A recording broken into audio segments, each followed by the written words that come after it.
Oke, video UAS Estetika dan Sejarah. Perkenalkan, nama saya Dapis Paladusilalahi. NIM saya 1060623000007 dan kelas saya DKV 23001 yang akan menjelaskan mengenai estetika dari Edmund Burke Feldman dan contoh penerapan dalam lukisan Nusantara, Barat, Timur, dan sesudah kemerdekaan. Yang pertama, teori estetika dari Edmund Burke Feldman, yang artinya estetika adalah ilmu pengetahuan yang mengamati dari indrawi yang mengacu pada kesan indrawi. Deskripsi dan juga analisis proses menentukan estetikanya adalah mendeskripsikan adalah proses mengidentifikasi data fisik, objek, dan seni. Kedua, analisis. Format merupakan bentuk deskripsi berdasarkan struktur, formal, atau unsur-unsur pembentukannya. Yang ketiga, analisis formal merupakan bentuk deskripsi berdasarkan struktur formal atau unsur-unsur pembentuknya. Yang terakhir adalah evaluasi merupakan proses menetapnya derajat karya seni. Oke, langsung saja yang pertama adalah deskripsinya lukisan estetika barat dari Napoleon and on His Imperial Throne dari Jean Auguste Dominique.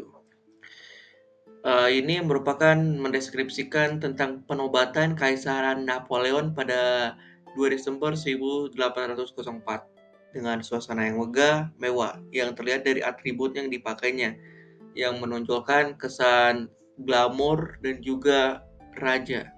Bisa dilihat dari sikapnya juga, ekspresi yang gagah yang menunjukkan aura kepemimpinan. Terus lukisan Napoleon ini menggunakan garis tebal dan teratur. Bisa dilihat garis yang sangat realistis yang membentuk lekak-lekuk dari bajunya dan juga memberi kesan ketegasan dan kekuatan. Bentuk dominan adalah Napoleon dengan detail visual yang realistis. Warna merah, putih, emas, dan biru melambangkan kebesaran dan kemewahan dia. Ruang yang ditempatkan di atas menciptakan kedalaman yang seolah-olah lukisan ini nih kayak 3 dimensi yang kita bisa lihat Napoleon ini berada di suatu ruangan dan juga dalam keadaan yang sangat-sangat siap untuk menjadi raja. Dengan komposisi yang simetris dan Napoleon berdiri di tengah, siap di tengah. Latar gelap memperjelas sosok Napoleon dan struktur halus dengan warna yang rapi menampilkan detail yang nyata. Lukisan ini menggambarkan propaganda yang dimana Napoleon ini kayak sebagai kaisar, penghormatan yang sangat-sangat khusus kepada beliau karena jasa-jasanya. Dan juga bisa dilihat lukisan ini kayak mempersembahkan atau memperkuat citra dari Napoleon ini supaya masyarakat yang mengenalnya bisa tahu bahwa Napoleon ini merupakan raja yang bijaksana dan juga sangat-sangat mempunyai aura kepemimpinannya. Terus lukisan Napoleon ini menggunakan warna detail dan realistis pada atribut dan sosoknya, menggambarkan kekuasaan dan kekuatan. Teknik neoklasik dengan pencahayaan dan anatomi menciptakan kedalaman, menjadikan lukisan ini tampak mewah, elegan, dan berkesan ruang. Estetika Timur yang dibuat oleh porselen elemen keramik Jepang, ilustrasi dari Arita Imara atau pembuatnya Arita Imara. Keramik porselen Jepang pada abad ke-19 karya Arita dan Imara ini dihiasi motif geometri hijau dan ilustrasi manusia dan pada 3 panel yang menggambarkan aktivitas sehari-hari. Bisa dilihat ini seperti gambar buku yang dimana dalam panel ini terdapat aktivitas manusia yang akan dijelaskan nanti. Bentuk lingkaran melambangkan kesetiaan dan keabadian. Motif bunga di tengah dengan warna biru dan bulan di tepian melambangkan keberuntungan dan kemakmuran yang abadi. Pola seimbang berpaduan motif geometri serta ilustrasi manusia menciptakan visual elegan yang mendalam. Terus keramik porselen Jepang ini menggunakan garis tegas dan dekoratif dengan motif hijau dominan diikuti warna biru, merah melambangkan keberuntungan dan kemajuan. Karena pada zaman itu tuh, pada zaman transisi dari era Meiji ke modern, eh, karya-karya yang mendoakan kemajuan, harapan, dan juga suatu keabadian agar bangsa-bangsa dari era klasik atau era kuno modern ini semakin berkembang. Ruang yang dua dimensi tanpa perspektif, komposisi dan irama, motif geometri, dan ilustrasi manusia tersebar seimbang memenuhi seluruh permukaan keramik.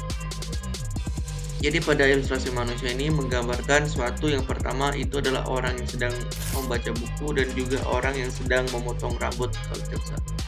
Yang dimana kalau memotong rambut itu kayak mengilustrasikan bahwa meninggalkan kesan-kesan dan membentuk suatu nuansa baru di modern. Sedangkan membaca buku adalah mengharapkan bahwa dengan zaman modern ini masyarakat Jepang bisa berkembang dan juga dapat menjadi bijaksana di era modern.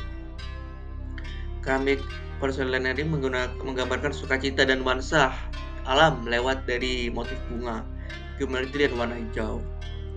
Masa transisi Jepang menuju demokrasi, ilustrasi ini aktivitas manusia seperti membaca dan memotong buku. Yang tadi, kearifan lokal dan budaya kuno. Menggabungkan narasi visual dan pola geometri, berulang menambahkan kesan unik, elegan dan menunjukkan teknik kreatif pada zaman dulu. Oke, yang ketiga adalah estetika Nusantara dari relief sinar Surya dari Undagi. Relief Surya dari masa kerajaan Majapahit ini pada abad ke-13 sampai 15 Masehi. Karya dari seniman Undagi, karena senimannya tidak diketahui, jadi seniman pada masa zaman dulu disebut Undagi, terbuat dari batu andesit kasar.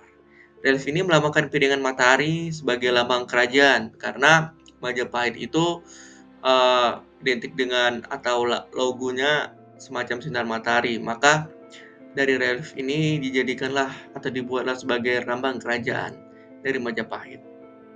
Keren ini melambangkan kebesaran dan keagungan dari Majapahit yang mempresentasikan matahari. Ukurannya sekitar 40 sampai 60 cm dengan tinggi 60 sampai 80 cm dan ketebalan 10 sampai 15 cm. Relief Surya Majapahit dari batu andesit karya Undagi memiliki garis tegas dan teratur. Bisa dilihat ini garis tegasnya membentuk sebuah segitiga dan juga teratur yang memberi kesan megah dan sakral. Bentuk lingkaran dengan pola matahari dan 8 dewa dikuasai garis lurus dan diagonal. Warna dan tekstur alami andesit kasar yang memperkuat kesan kuat dan tahan lama. Komposisi seimbang dan matahari sebagai pusat dan dewa. Komposisi seimbang yang mana setiap celah ada dewa, setiap celah lagi ada matahari, seperti itu. Karya relief ini, seniman Undagi daerah kerajaan Majapahit ini sebagai simbol kerajaan dan keagungan pada kerajaan Majapahit. Ukiran matahari dan juga 8 dewa yang mengelilingi relief ini. Pada timur ada Indra, pada barat ada Baruna, utara ada Kuwera, selatan ada Tama, timur laut ada Isana, dan barat laut Bayu, tenggara Agi, dan barat daya ada Narati.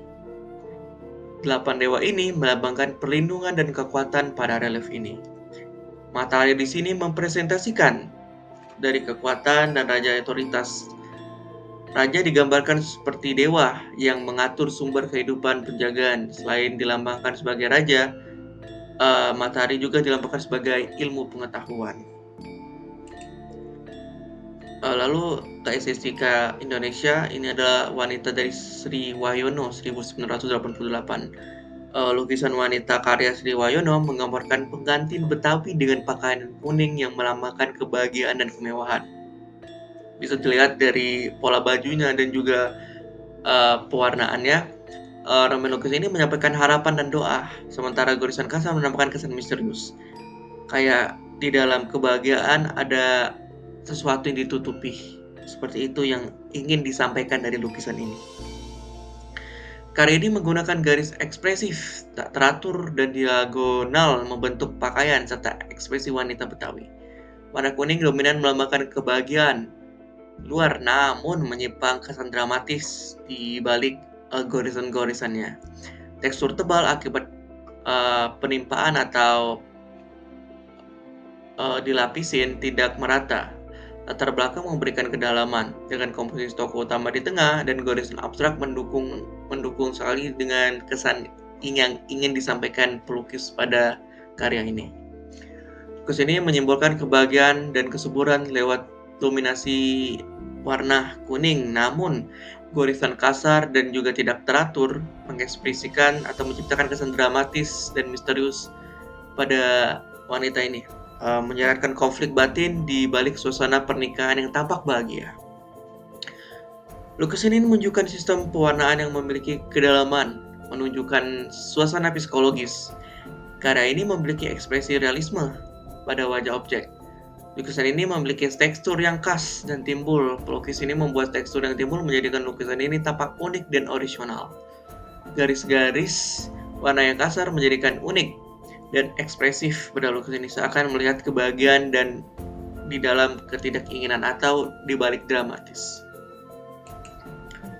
Oke, terima kasih untuk penjelasannya. Saya mohon maaf apabila salah kata, dan ini merupakan daftar pustaka di Lampirian. Saya mengambil dari salah satu web atau sebuah website dari HTS Budaya Indonesia, dari Surya Majapahit Relief, terus dari jurnal dari Haryono tentang estetika publik. Terus Bratinia Art ini merupakan salah satu suatu website untuk membahas Napoleon tadi. Dan terima kasih.